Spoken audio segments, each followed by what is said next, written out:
que vous ayez pu vous joindre à nous. Merci.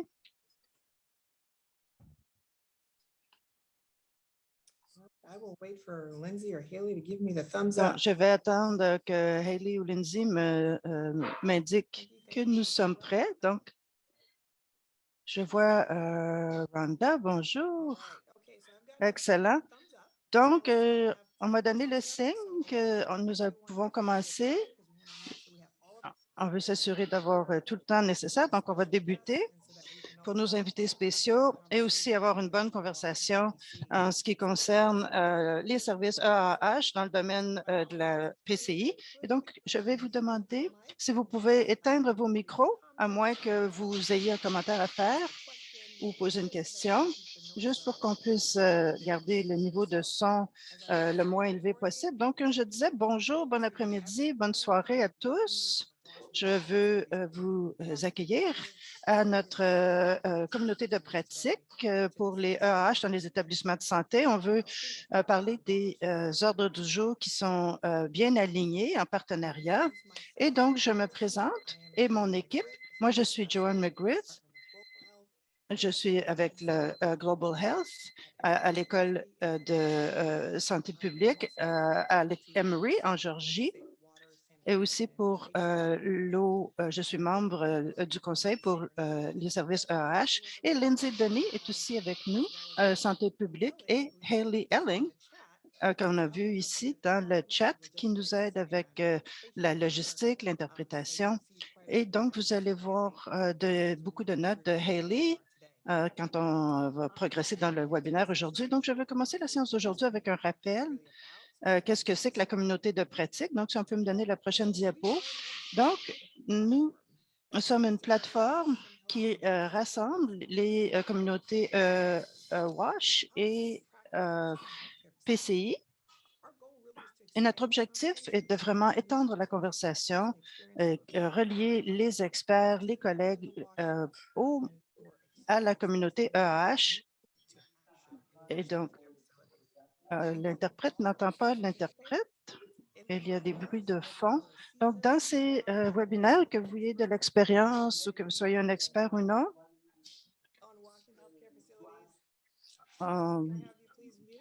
est-ce qu'on peut mettre vos micros en sourdine, s'il vous plaît?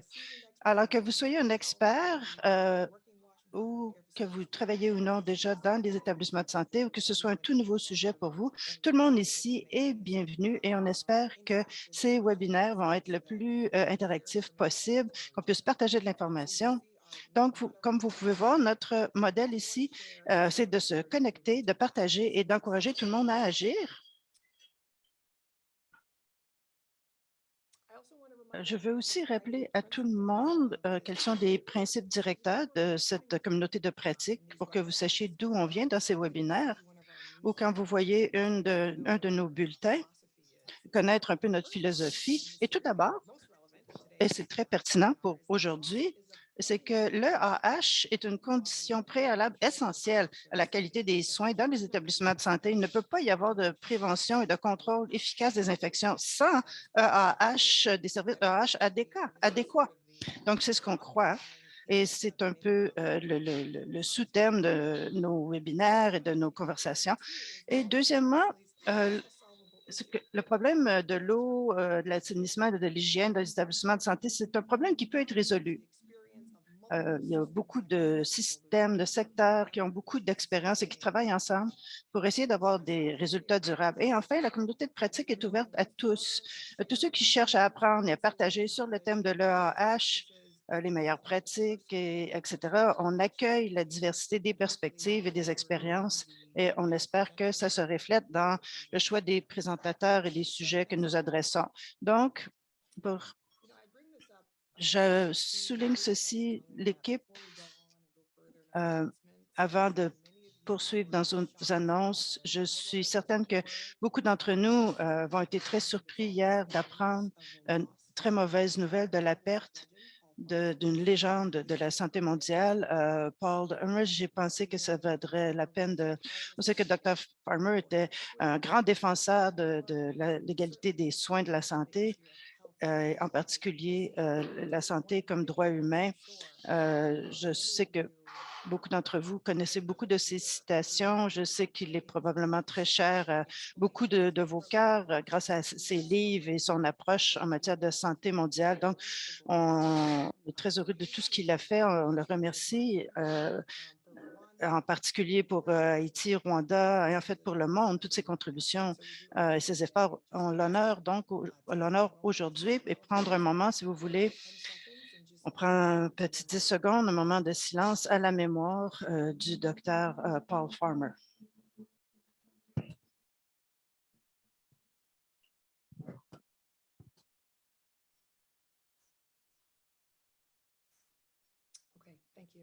Merci. Prochaine diapo, Lindsay. Très bien. Donc, ce qu'on veut faire à chaque fois qu'on se réunit, c'est que nos expériences sont très variées, mais on veut s'assurer que tout le monde connaisse aussi le coin des succès. Et le succès, ça peut être beaucoup de choses en ce qui concerne l'AH dans les établissements de santé au niveau communautaire, au niveau mondial. Donc, il y a des annonces à tous les niveaux. On veut que vous soyez au courant. Donc, pour aujourd'hui, et en fait, vous pouvez aussi recevoir notre bulletin et vous auriez déjà vu cette histoire de succès, en particulier ce progrès qui a été mentionné. Donc ici, c'est Catholic Relief Services qui adopte un modèle de clinique propre à cet organisme pendant la pandémie de la COVID. Donc, je ne vais pas lire l'histoire au complet. Vous avez peut-être vu dans le bulletin, mais pendant plusieurs mois, on a vu de la formation des travailleurs de la santé, des gens qui s'occupent du nettoyage, du développement de plans d'action au niveau des services EAH en donnant du support direct et également des produits de consommation. Et on le sait, si vous êtes dans cette communauté des services EAH, c'est très important pour avoir une hygiène appropriée. Et donc, les résultats, c'était qu'on avait un modèle de livraison des services AAH qui a été efficace et c'est ce qu'ils ont développé. Et cette supervision et le support étaient là. Et donc, je voulais souligner les succès qu'on voit sur le terrain pour les services AAH dans les établissements de santé. Et donc, vous pouvez communiquer avec CRS directement si vous voulez savoir ce qu'ils font en République démocratique du Congo et avoir plus d'informations sur ce projet. Prochaine diapo. On veut aussi s'assurer que quand vous entendez parler de nouvelles publications de ressources importantes au niveau de l'EH dans les établissements de santé, donc parlez-nous-en et on voulait vous parler de ce nouveau rapport ici. Qui est une analyse mondiale des déchets médicaux dans le contexte de la COVID-19. Et vraiment, c'est un document qui quantifie ce qui est généré au niveau des médicaments médicaux dans le cadre de la COVID. Et donc, qu'est-ce qu'il y en est des systèmes actuels et des meilleures pratiques. Donc, c'est vraiment un très bon soutien pour nous pour voir où il y a des opportunités de lire sur ces meilleures pratiques et de voir quelles sont les directives sur la gestion des déchets humains et médicaux. Donc, vous pouvez trouver cela sur le site washinhcf.org ressources et dans le courriel de suivi qu'on va vous envoyer dans le cadre de nos pratiques. Ici, à la fin de chaque webinaire, on envoie un courriel avec toutes les ressources. Prochaine diapo maintenant. Une autre complication, ici, on peut voir des publications qui sont plus anciennes, mais encore nouvellement disponibles. Et ici, ça a été posté dans la section ressources du site Web où on décrit les normes minimales, les directives, les procédures normales d'opération et un manuel de formation qui intègre la PCI et les services EH ensemble, qui est une bonne opportunité de vraiment regarder et voir comment ces deux concepts ont été conceptualisés, comment ils ont été reliés dans un manuel. Donc, l'EAH et la PCI. Ça a été publié en 2018, mais ça a été affiché juste publié la semaine passée et donc c'est très pertinent à notre sujet d'aujourd'hui.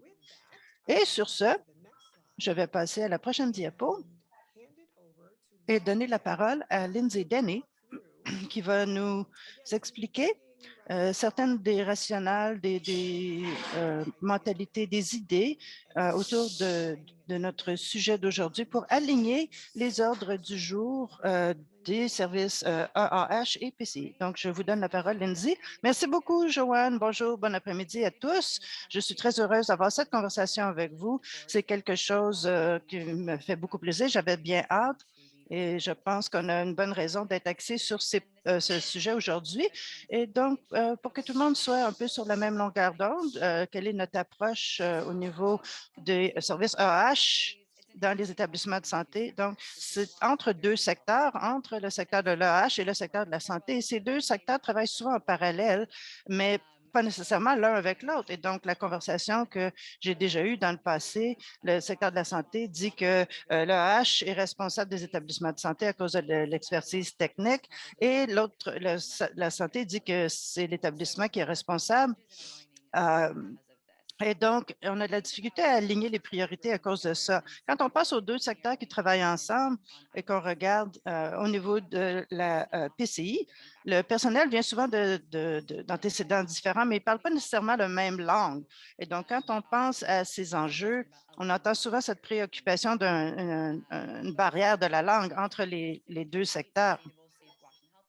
Et donc, souvent, du côté de la CPI, de la PCI, ce sont des cliniciens ou ce sont d'autres types d'experts. Donc, ce sont des intervenants différents. Mais en définitive, on voit qu'il y a quand même un chevauchement. Et souvent, j'utilise le diagramme de Venn comme exemple de ce chevauchement que l'on voit, en particulier certaines activités qui nécessitent à la fois le H et les protocoles PCI. Donc, ici, les quatre activités clés qui peuvent être différentes pour vous, mais nous, on regarde comme l'hygiène des mains, la propreté de l'environnement et la blanchisserie selon l'établissement et les services qu'ils offrent. Et donc, le traitement des équipements médicaux et enfin, la gestion des déchets médicaux. Et donc, pour comprendre comment nous sommes arrivés à ces quatre éléments, voici d'abord une photo, en fait, lavage des mains, traitement de l'équipement, nettoyage environnemental et gestion des déchets. Mais donc, un peu d'antécédents ici pour développer ces conversations. On travaillait au Cambodge à l'époque et on a regardé quelles étaient leurs directives au niveau de la PCI et on a regardé quels sujets sur lesquels sujets ils étaient axés, qui demandaient des services EH. Et donc, on a souligné ce qu'on a vu et on a réorganisé ça un petit peu. On a nommé ça différemment, mais on a regardé l'hygiène des mains, la bonne manutention de l'équipement pour les patients, le nettoyage environnemental et la bonne gestion des déchets médicaux. Et donc, c'est comme ça qu'on est arrivé à ce diagramme de Venn des différentes activités. Et donc, ça vaut la peine de se rappeler que il y a différents services de santé qui sont offerts dans différents établissements. Et donc, ce chevauchement dont on parle peut être différent si vous êtes dans un hôpital avec des services chirurgicaux comparé à un service de santé qui donne des services à l'externe. Donc, le blanchissement n'est peut-être pas applicable quand on parle des soins à l'externe. Et ça peut aussi affecter l'organisation et sa gestion autour de la PCI et cette culture de sécurité, donc dépendant de notre rôle, si on est du rôle différent de l'établissement. Et donc, on a regardé ces directives de la PCI, puis on a vu que certaines pratiques demandaient des services EAH. Et donc, quelles sont les implications des EAH inadéquates dans les établissements de santé? Et c'est ce sur quoi on veut s'étendre aujourd'hui. Reconnaître donc les derniers rapports de l'UNICEF et l'OMS, les données démontrent que nous avons un grand écart dans les services EAH, surtout dans les pays moins développés et des établissements qui ont des ressources limitées.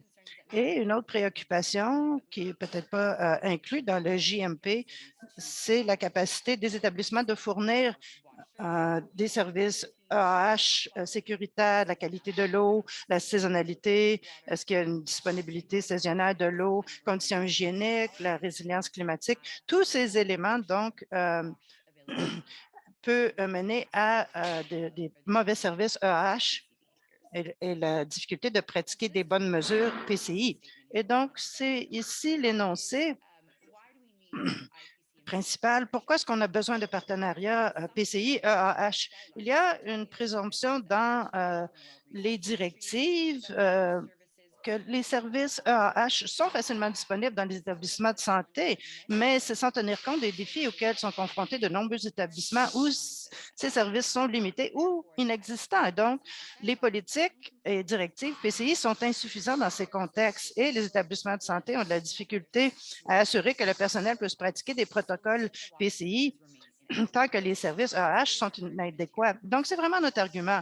Pourquoi est-ce qu'il faut un partenariat entre la PCI et EAH? Et donc, ce problème, c'est que souvent, il n'y avait pas de données mondiales sur ces sujets jusqu'à 2015. Il n'y avait pas de rapport. Le JMP ne s'était pas penché là-dessus en profondeur, mais maintenant, on a suffisamment de données pour nous montrer qu'il y a des écarts importants au niveau de l'EAH. Maintenant qu'on comprend mieux le besoin, il faut revoir cette relation entre la PCI et EAH dans des endroits où il y a des ressources limitées.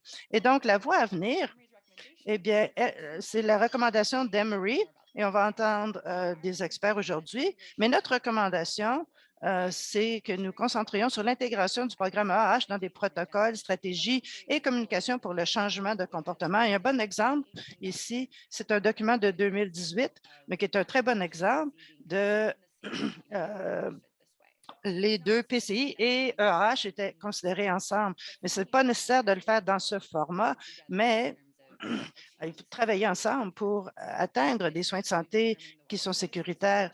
Donc, et comprendre les écarts, revoir les normes et les procédures pour voir comment ces écarts peuvent affecter la capacité de respecter ces protocoles et réduire les barrières entre les deux secteurs pour avoir une meilleure coordination.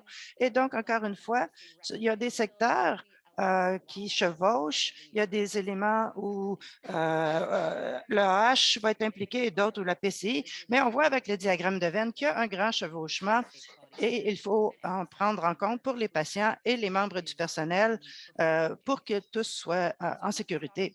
Et donc, je vais m'arrêter là-dessus et vous donner quelques points à retenir.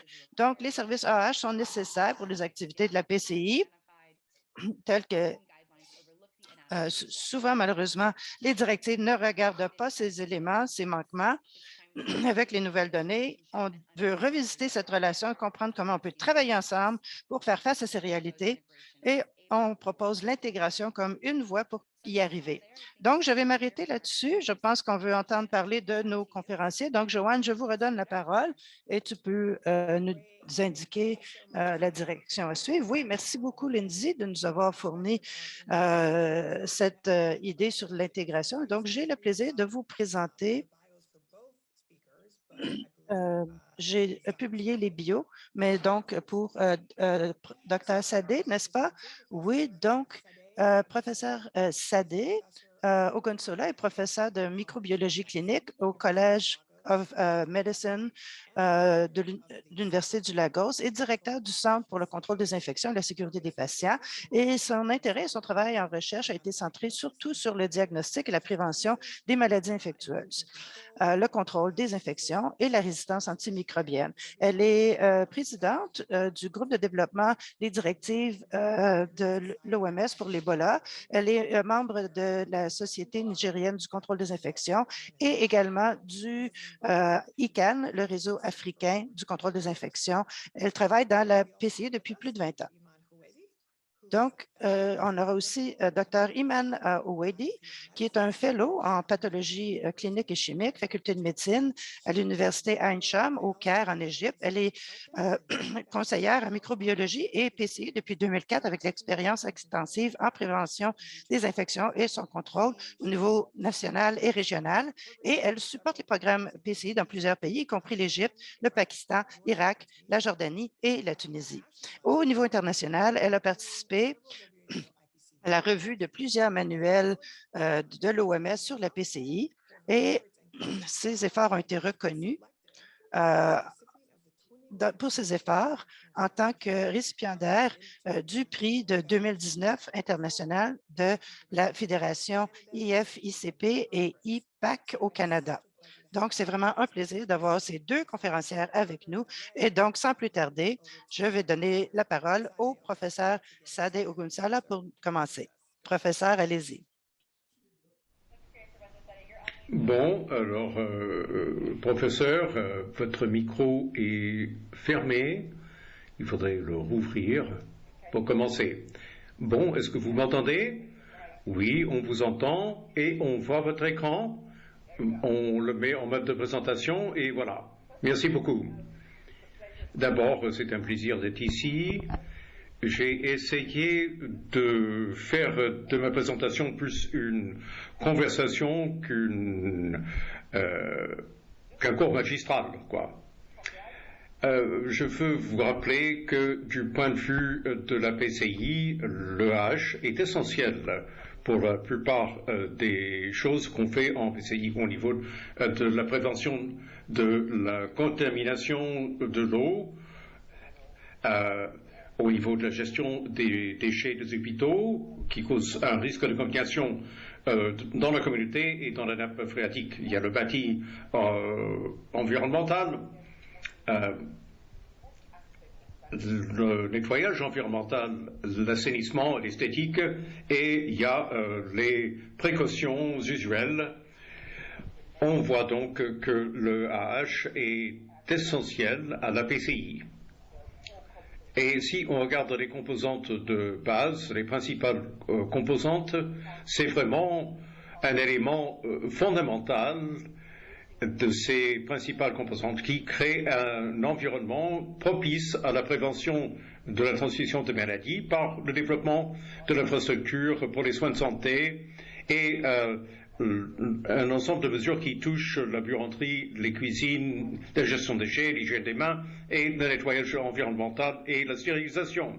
C'est aussi une première étape dans une stratégie multimodale pour favoriser le changement des comportements et aussi la prévention des maladies transmissibles et la RAM. Alors, je me suis dit que ce serait bon d'entendre les praticiens de la PCI. J'ai donc fait une petite enquête auprès de 18 établissements tertiaires au Nigeria, en posant 5 questions. Est-ce qu'il y a il y a environ 36 établissements tertiaires au Nigeria. Et il s'agit donc d'environ 50% dispersés dans tout le pays. Alors, j'ai posé la question, est-ce qu'il y a un groupe qui s'identifie comme faisant de l'EAH? Sinon, qui s'occupe de vos déchets, de votre infrastructure pour l'eau, l'assainissement et l'hygiène, le côté environnemental et tout ça? Qui fait ça? Est-ce que vous avez formé votre personnel EAH dans votre établissement? Et au niveau de la PCI, est-ce que vous vous réunissez avec le groupe EAH de façon régulière au niveau de l'équipe opérationnelle, au niveau des comités politiques ou ad hoc selon que le besoin se fait sentir?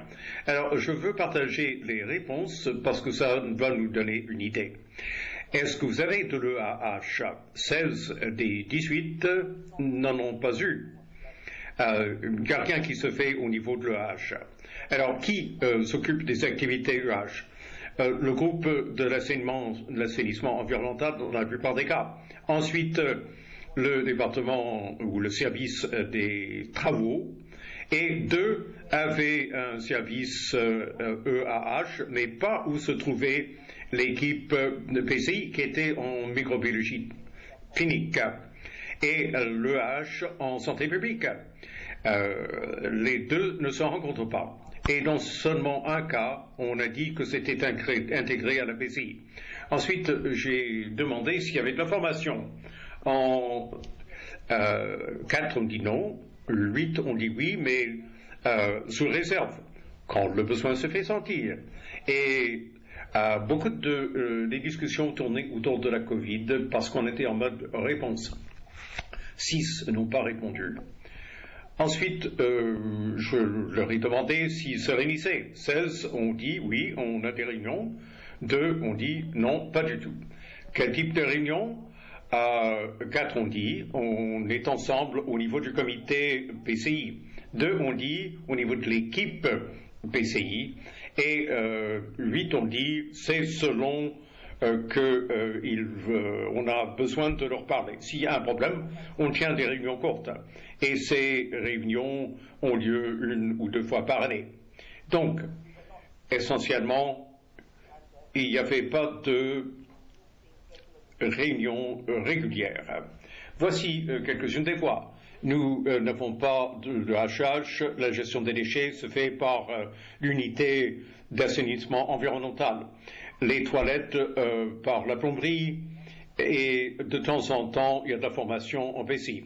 On appelle équipe EH, mais il y a des gens qui font de l'assainissement, c'est pas lié à la PCI, il n'y a pas de formation en EAH en tant que tel. Et ce qui se fait n'est pas acceptable. Alors, ils ont reconnu que ça ne fonctionnait pas, mais rien n'a été fait pour changer les choses. Nous avons un comité PCI et un comité d'assainissement environnemental séparés. De temps en temps, on tient des réunions occasionnelles, pas réglementaires, généralement ad hoc. Il n'y a pas d'unité ou de service EAH ou travaux, donc les fonctions sont réparties et des fois, c'est une entreprise de nettoyage privé qui s'occupe des toilettes, de l'eau et des déchets. Et puis, seul un groupe a dit pas d'unité EH, les toilettes et l'eau relèvent de l'unité environnementale. Les parties prenantes d'unité sont membres de notre groupe PCI. On tient des réunions régulières. Ce sont eux, les personnes ressources, qui font de la formation sur la gestion des déchets. Ils sont assez bien informés. Alors, on a voulu savoir ce qu'ils faisaient pour savoir comment intervenir pour les rapprocher et quels étaient les obstacles. En général, les conclusions clés ont été qu'il y a souvent des interactions avec le H au niveau du comité PCI sur le plan des politiques, mais peu d'interactions au niveau opérationnel de l'équipe, sauf au niveau de l'entretien. La plupart des activités sont fragmentées entre différentes unités. La PCI et le H restent en silo. L'assainissement était l'aspect le moins compris. Ils voyaient ça comme le H, comme la réparation des toilettes. C'était plus une question de communauté que de santé. Quand nous avons eu cette discussion, l'idée est née que les praticiens en PCI ont besoin de l'EH et vice-versa, mais du côté il y avait de l'hésitation sur la façon de combler l'écart. Alors, comment avancer vers la vision du plan global d'action d'ici 2030? C'est demain, quoi. J'ai regardé l'équipe et j'ai dit le plaidoyer au niveau des établissements de santé. Il y a une chose qu'on a dans tous les pays à faible revenu, c'est que les problèmes d'EAH ne sont pas priorisés dans les hôpitaux et les PCI n'est pas priorisé. Si on travaille ensemble pour faire du plaidoyer auprès de nos gestionnaires d'établissements de santé, on serait beaucoup plus avancé. On l'a fait dans un ou deux cas, surtout en période de Covid. Et ils ont indiqué qu'ils ont eu des résultats plus rapidement que quand ils ont agi de façon individuelle. Au niveau des recherches sur les politiques et les normes, bon, généralement ça se fait par le PCI. L'EH devrait intervenir dès le début pour qu'on travaille ensemble à tous les niveaux et qu'on s'assure qu'on comprenne ce qui se passe dans nos établissements. Parce qu'on ne peut pas imaginer ça. Eux, ils connaissent les enjeux, les problèmes. Et nos réponses et nos lacunes sont réelles et nos solutions sont réalistes. Alors, comment avancer? Il faudrait que quelqu'un de l'EH soit membre de l'équipe PCI au niveau opérationnel. On peut connaître quelqu'un du laboratoire ou un médecin ou une infirmière, mais il faut quelqu'un de l'EH au sein de l'équipe. Parce que beaucoup de problèmes dans les pays à faible revenu sont liés à l'EH. Ensuite, l'EH doit avoir quelqu'un de la PCI dans leurs réunions de suivi.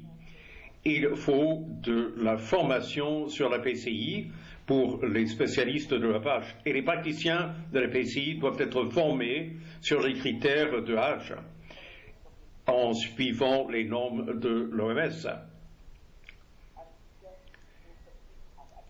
Et il faut s'adapter aux conditions locales. À l'ICANN, au réseau africain, nous avons une formation en H qui réunit les praticiens de la PCI et de l'EAH. Il y a une collaboration sur la rédaction des lignes directrices et des POS, des procédures opérationnelles standards. Alors, l'ICANN peut soutenir cet effort. Il faut un groupe PCI, EAH, un groupe de travail responsable d'assurer la communication, à préparer des communications scientifiques et à conseiller l'ICANN sur l'EAH, à planifier une formation au niveau national. Nous avons créé des liens avec les ingénieurs. L'ICANN est lié à la Fédération sud-africaine des ingénieurs d'hôpitaux. L'année dernière, nous avons eu notre première réunion conjointe. Il y en aura une autre cette année. Cette collaboration vise à nous réunir de façon systématique avec un travail à la base, avec les pays, les associations des pays, les infirmières et infirmiers, les médecins et les laboratoires, qui sont vraiment à la base. On réunit tous ces groupes. Pour nous, ça se fait au niveau de l'ICANN. La PCI et le H sont totalement interdits. Et on a un cours formé de formateurs qui amélioreront les capacités de la communauté PCI-EAH. Et nous cherchons des sources de financement pour faire plus, mais il faut que ça se fasse. Il y a une chose qui est unique, c'est les praticiens de la PCI et la communauté EAH travaillent ensemble pour travailler sur les conditions, et nous avons beaucoup de respect les uns pour les autres et à commencer à parler le même langage. Là-dessus, je rappellerai des avantages de l'EAH pour les PCI. Nous, en PCI, devons mieux reconnaître la valeur de l'EAH. On le dit, et c'est sans doute plus évident au niveau national. Mais au niveau des établissements, il reste beaucoup de travail à faire pour traduire ce que nous disons en gestes concrets. Merci beaucoup. Merci, professeur Sadé, au consulat.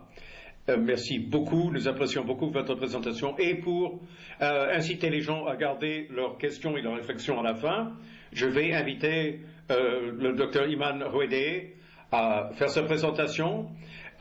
Est-ce qu'on peut cesser de partager l'écran pour qu'on puisse passer au partage de l'écran de la docteure Rouedé? À vous. Merci, je suis très heureux d'être avec vous aujourd'hui. J'ai beaucoup aimé toutes les présentations, soit dit en passant. Là, je porte le chapeau de l'équipe PCI. J'exprime un peu leur point de vue, mais je vais vous montrer comment nous, en tant que praticiens de la PCI, peuvent travailler avec l'équipe EAH. Parce qu'une de nos activités de base en PCI est d'avoir un environnement sain, sans danger. Sinon, ça ne marchera pas. Bonjour, bon après-midi, bonsoir. Selon l'endroit où vous vous trouvez, je vois qu'il y a plus de 100 participants un peu partout dans le monde. Laissez-moi partager mon écran.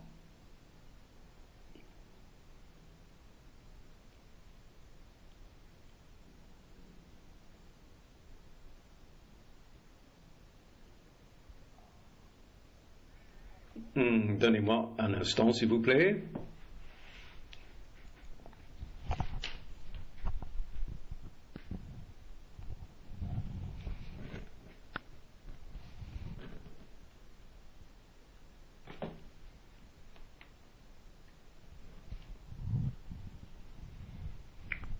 Maintenant, je vais essayer de partager. C'est un fichier PDF.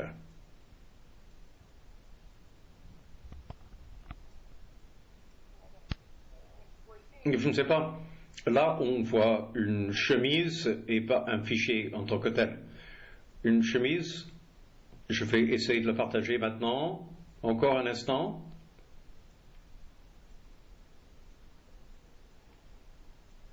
Bon. Si vous voulez, je peux partager pour vous. Oui, s'il vous plaît, partagez-le de votre côté. Je l'ai trouvé, mais voilà, ça va. Très bien. Alors ici, ce sera plutôt une discussion.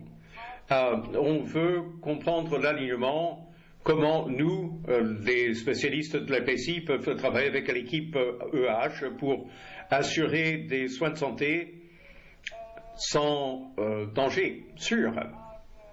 Je pense que beaucoup d'entre vous êtes des professionnels de la PCI ou connaissez déjà beaucoup la PCI. Je vais résumer donc rapidement les principales composantes de l'OMS qui doivent être présents au niveau national et des établissements de santé. Parmi ces composantes, il y a le numéro 8 qui recommande que nous ayons des services EAH bien mis en œuvre dans les établissements de santé pour assurer la mise en œuvre de bonnes pratiques de PCI. Je vais dégager quelques faits saillants de publications récentes, des publications de l'OMS concernant le H et la PCI dans le contexte de la COVID-19 et comment on les a intégrés pour offrir les meilleurs soins aux patients, aux travailleurs de la santé, à tout le monde présent dans les établissements de santé. Ensuite, je veux parler rapidement, même dans mon hôpital, quel est mon rôle en PCI au niveau de l'EH et comment l'équipe peut intégrer les deux aspects sur le terrain. Et nous voulons aussi discuter la communication et les liens qu'on peut faire entre le PCI et les services EH, quand ils peuvent se rencontrer. Comment coordonner et communiquer ensemble pour faire avancer les choses. Ensuite, voici quelques chiffres importants qui vont nous permettre de comprendre le fardeau des IAS, des infections associées aux soins. Un patient sur 10 attrape une infection en cours de soins. Plus de 50% des sites d'infection chirurgicale sont résistants aux antibiotiques et les chiffres sont sans doute plus élevés en période de Covid. Il y a une très forte consommation d'antibiotiques et là, on fait face à un grand défi en ce qui... parce que les antibiotiques ne fonctionnent pas assez.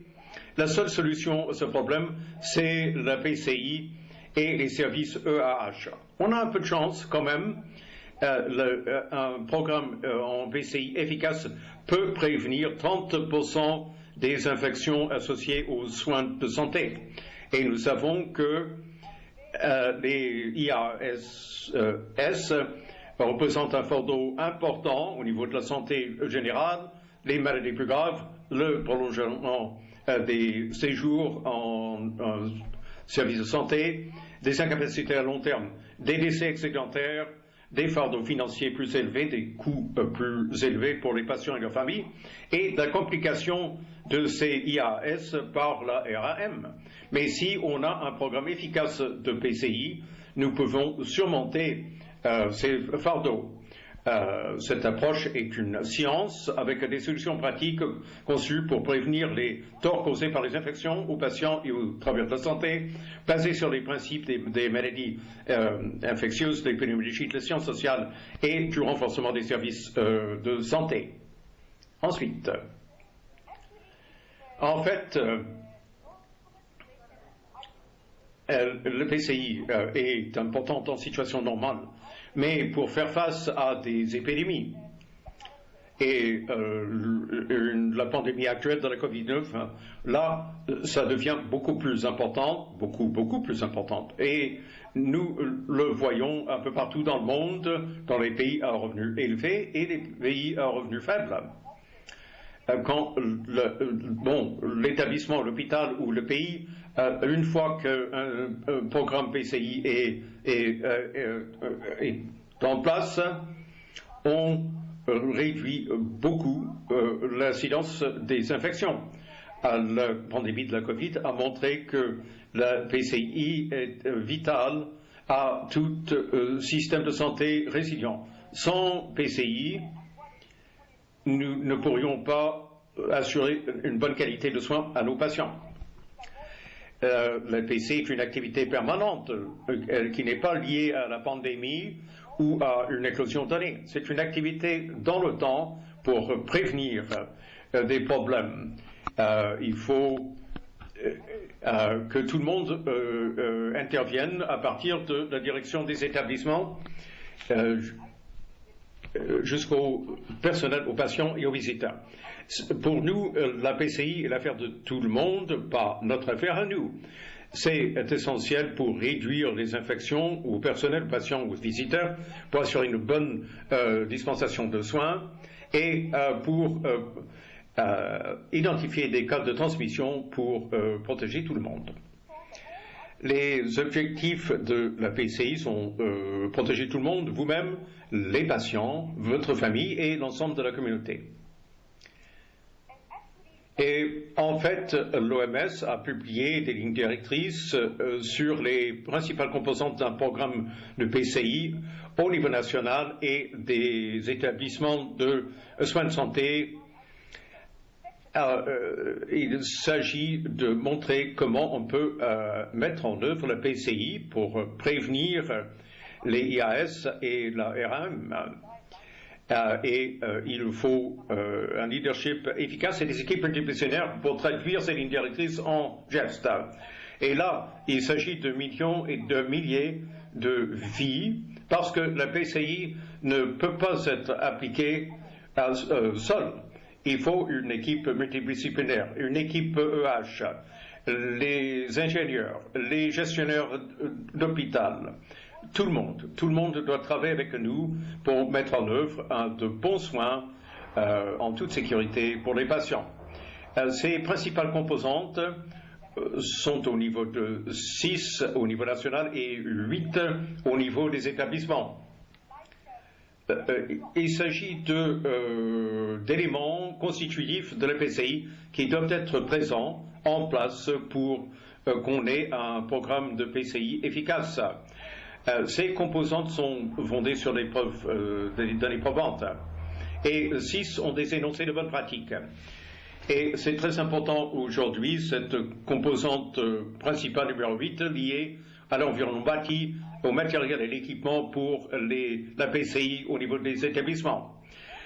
Cette composante met en lumière l'importance de l'EH pour l'efficacité des programmes de PCI dans les établissements. Les activités doivent être menées dans un environnement propre et hygiénique, et les pratiques sont liées à la prévention et au contrôle des infections et à la RM. Il faut assurer que le personnel et les équipements soient disponibles. Il faut une bonne hygiène des mains au point où sont dispensés les soins. C'est basé sur des pratiques fondées sur des données probantes, des énoncés de bonnes pratiques, et pour faire en sorte qu'un environnement d'hygiène et toutes les surfaces, y compris les mains, soient respectées. Et c'est essentiel à toute bonne pratique de PCI dans tout établissement de soins. Diapo suivante, s'il vous plaît. Bon, on discutait, on préparait la séance et Danny m'a demandé est-ce que vous avez des outils que nous pourrions utiliser, des outils de PCI qui peuvent être utilisés pour évaluer les services EH Il y en a plusieurs. Il y a un outil normalisé, l'IPAC ou le PEPSI, qui permettent d'évaluer les éléments qui doivent être présents. La principale composante numérique, qui comprend les services EH et d'autres services connexes au niveau de l'environnement bâti, ventilation et autres, peuvent être évalués grâce à cet outil. Et les services d'eau, la qualité de l'eau, l'hygiène des mains et les fournitures pour le nettoyage environnemental, tout ça est couvert par la composante numéro 8 de l'outil IPCAF. Diapo suivante, s'il vous plaît. Alors, dans le contexte de la Covid-19, l'OMS a publié beaucoup d'avis techniques, certains liés à la PCI, d'autres à l'EAF, et plus récemment, en combinant les deux, parce que l'un et l'autre ne peuvent pas fonctionner de façon séparée. Il faut que ça se fasse ensemble. Bon, il y a eu une collaboration de l'UNICEF et de l'Organisation mondiale de la santé, et il y a eu une première publication en juillet 2020 et une deuxième en juillet 2021. Et on a voyons en quoi consiste la principale recommandation dans ces deux lignes directrices.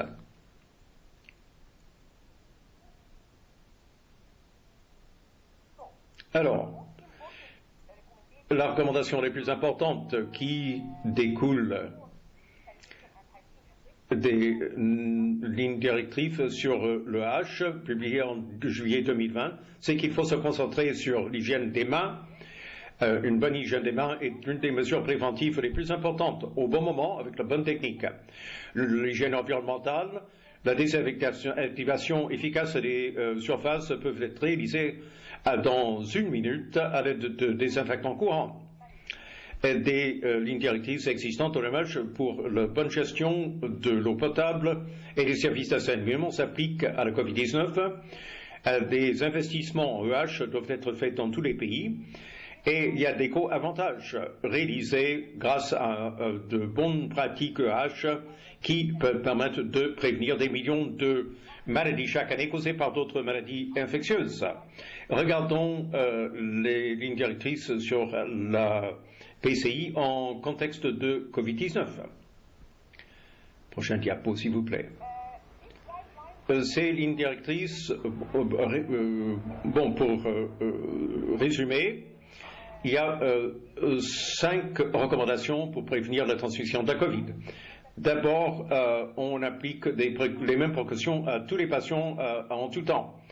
On assure le triage, une reconnaissance précoce et le contrôle des sources. Des mesures, des précautions empiriques additionnelles en cas de Covid soupçonné. Dès que je soupçonne un cas, je devrais ajouter d'autres précautions pour prévenir les contacts et les gouttelettes, le port des masques, le port des gants et ce genre de précautions.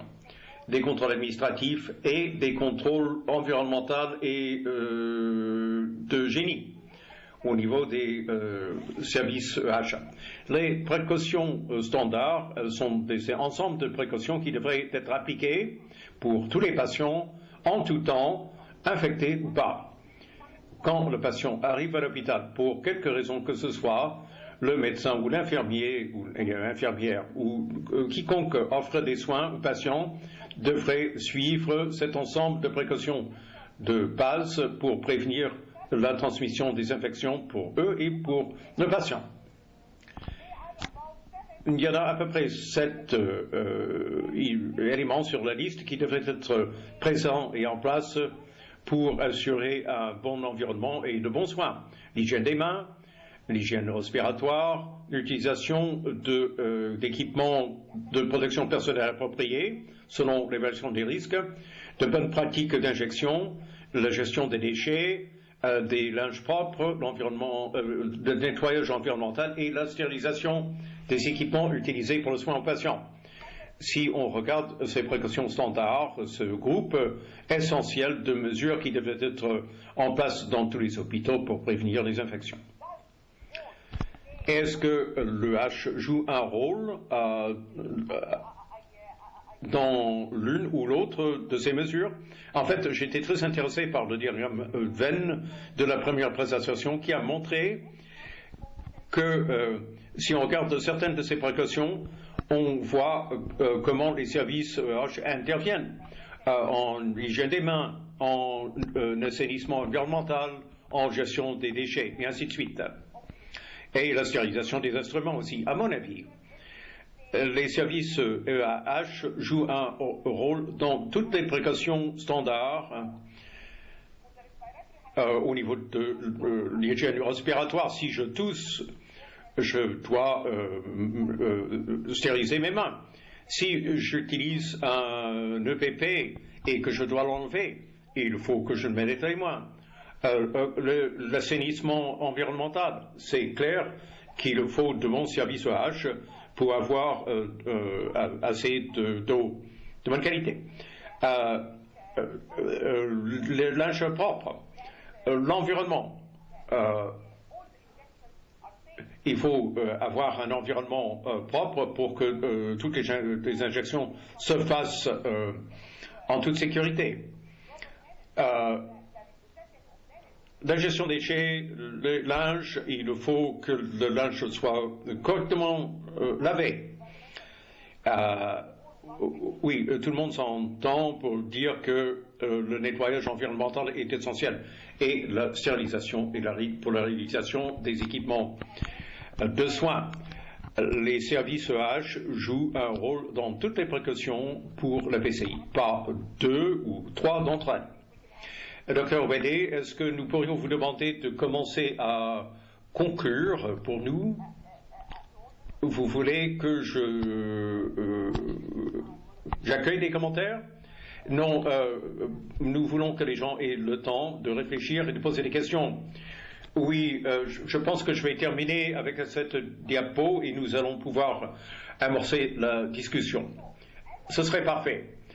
Bon, en tant que spécialiste de la PCI, comment est-ce que nous pouvons soutenir les services EH au niveau des établissements? Bon, l'infrastructure doit être en place, il faut s'en assurer, au niveau du nombre et la distribution ou la répartition des éviers et des toilettes qui fonctionnent. Il n'y a pas que le nombre, la répartition est importante. À quelle distance du lieu des soins? Est-ce qu'il est facile d'accéder aux éviers pour le lavage des mains? Les matériaux, les jets, où est-ce qu'on le garde et où est-ce qu'on l'élimine? Nous avons un expert chez nous il est important que lors de la construction, on intervient au niveau de la PCI pour protéger l'environnement et les patients. Nous écoutons les avis d'experts au niveau des fournitures et des équipements pour tout. Jusqu'aux équipements de protection personnelle utilisés par le personnel. La qualité de l'eau, il faut le vérifier dans les zones à risque. Dans les zones à risque comme l'unité de dialyse, il faut minimiser les déchets médicaux et en assurer une bonne ségrégation, une bonne séparation. Et il faut faire de la formation, du suivi et de la rétroaction pour identifier les lacunes et mettre à jour le plan. Il faut faire des visites de vérification et de la coordination entre les services PCI et EAH. Voici ma dernière diapo. Comment communiquer avec nos collègues EAH? Dans chaque de nos établissements, nous avons un comité multidisciplinaire. Il faut inviter des gens de l'EH et favoriser des visites conjointes et partager des rapports et échanger. Je vais arrêter là et nous allons pouvoir commencer la discussion. Merci. C'est très bien.